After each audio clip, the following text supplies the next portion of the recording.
Mes chers compatriotes, en ce jour mémorable du 30 juin 1960 que nous célébrons aujourd'hui, notre pays recouvrait sa souveraineté internationale au terme d'une lutte héroïque, glorieuse et acharnée. Notre peuple se prenait alors à rêver d'un Congo fort, puissant, d'un pays gouverné et offrant à tous des conditions de vie décentes, une vie juste et une répartition équitable des richesses nationales, d'une nation en paix avec elle-même et avec ses voisins. Que de joie et d'émotion en ce jour du 30 juin qui préfigure mal les lendemains désenchantés et dramatiques qu'allait vivre pendant 57 ans le jeune État fraîchement accédé à la souveraineté nationale.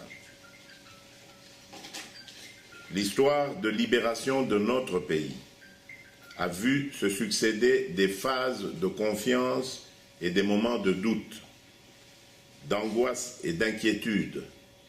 C'est tout un chemin qui a été incertain, parfois douloureux et souvent exaltant. Le 30 juin 1960, il y a 57 ans donc, entraîné par le tourbillon du droit des peuples à disposer d'eux-mêmes, qui déferle sur le continent africain, sonnant ainsi le glas du colonialisme, notre pays brise les chaînes de la servitude et entre de plein pied dans le concert des nations libres et souveraines. Le 30 juin 2017 est donc pour le peuple congolais l'occasion de rendre un hommage plus que mérité aux pionniers de l'indépendance, ces dignes fils de notre pays qui se sont distingués dans la conquête de l'indépendance nationale.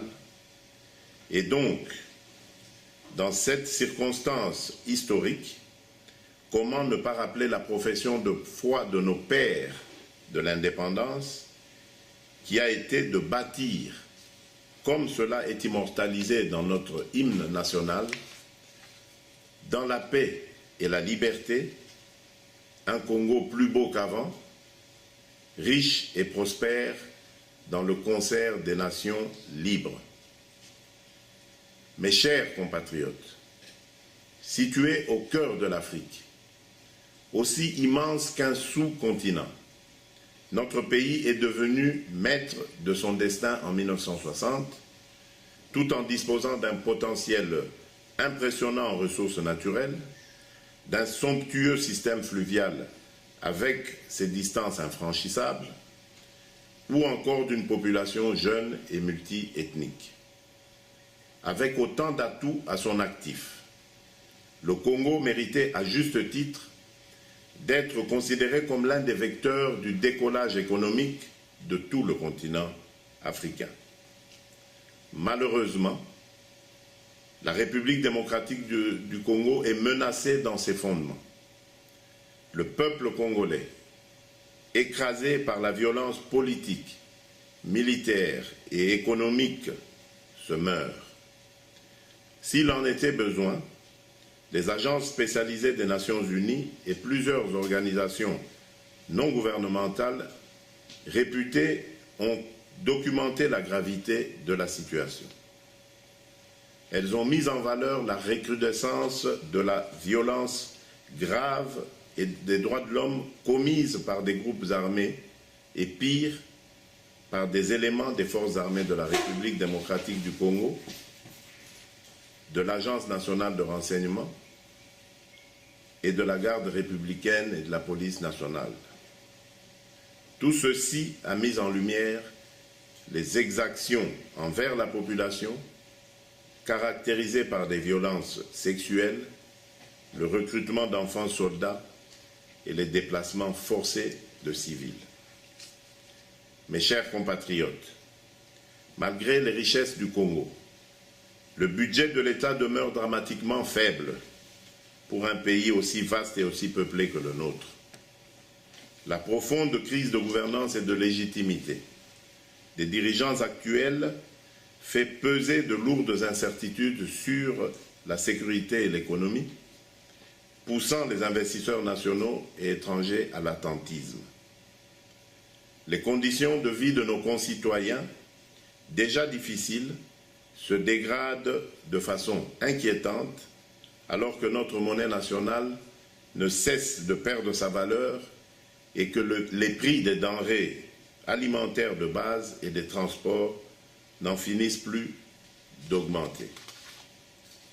Notre pays a amorcé un véritable passage à vide, ponctué par une dérive dictatoriale, autocratique, arbitraire, tyrannique, kleptocratique, emmenée par Joseph Kabila, au pouvoir depuis 16 ans, qui a érigé le pillage et la confiscation de la richesse nationale au profit de son clan, la prédation et les antivaleurs en système de gouvernement, avec comme conséquence l'aggravation de la pauvreté et de la misère. Les Congolais ont par conséquent perdu leur dignité et le Congo sa crédibilité dans le concert des nations, au point d'être ravalé au rang de république bananière. C'est en raison d'une mauvaise gouvernance et de l'échec de nos dirigeants successifs que la situation actuelle vit encore ce dernier soubresaut.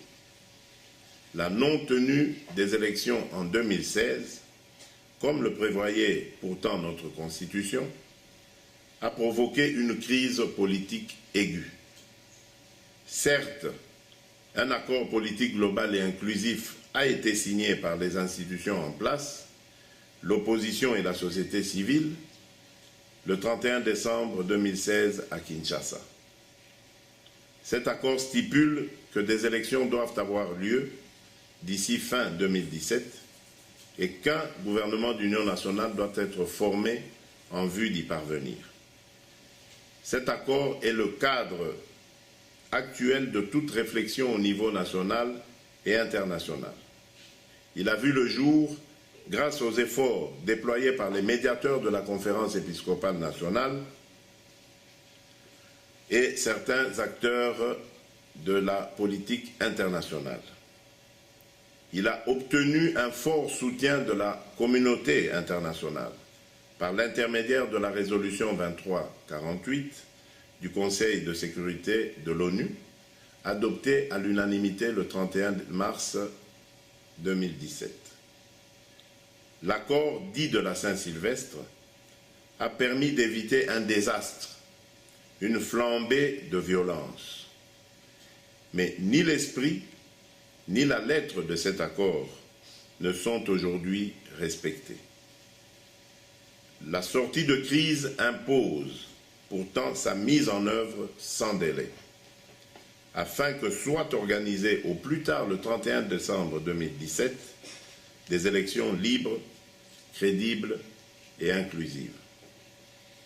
Mes chers compatriotes, il est temps que chacun d'entre nous, quelles que soient nos responsabilités, nos fonctions, parviennent à dépasser les questions d'ego, de considérations tribales, d'ambition personnelle et de querelles politiciennes pour placer l'intérêt supérieur de la nation au-dessus de tout. L'avenir de notre pays et le bien-être de nos compatriotes en dépendent. L'urgence absolue pour tous les acteurs de la scène politique nationale est simple. Créer les conditions nécessaires pour que le processus électoral soit juste, crédible, transparent et pacifique. Celui-ci doit s'accompagner d'une campagne électorale libre et sécurisée, ce qui signifie que doivent être assurées les libertés d'expression et d'opinion, y compris pour les médias. Je m'indigne de constater qu'à l'approche de l'échéance pour l'élection d'un nouveau ou d'une nouvelle chef d'État en République démocratique du Congo, qui doit succéder à Joseph Kabila, notre pays soit, en dépit de la tenue des élections de 2006 et de 2011, sous un régime politico-militaire de triste mémoire qui génère la violence et la terreur.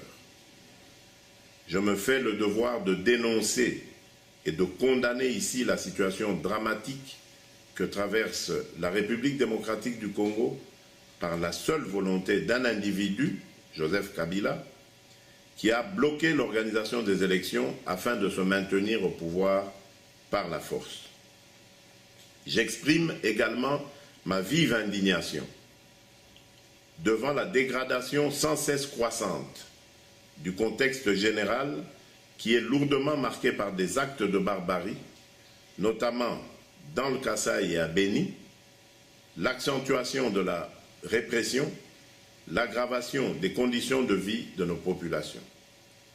Je me joins à la prise de position des évêques catholiques sur l'impérieuse nécessité de la mise en œuvre de l'accord politique et global du 31 décembre 2016, dit accord de la Saint-Sylvestre, expression commune des parties prenantes, puisque l'unique feuille de route à même de sortir notre pays de l'impasse dans laquelle Joseph Kabila l'a expressément plongé.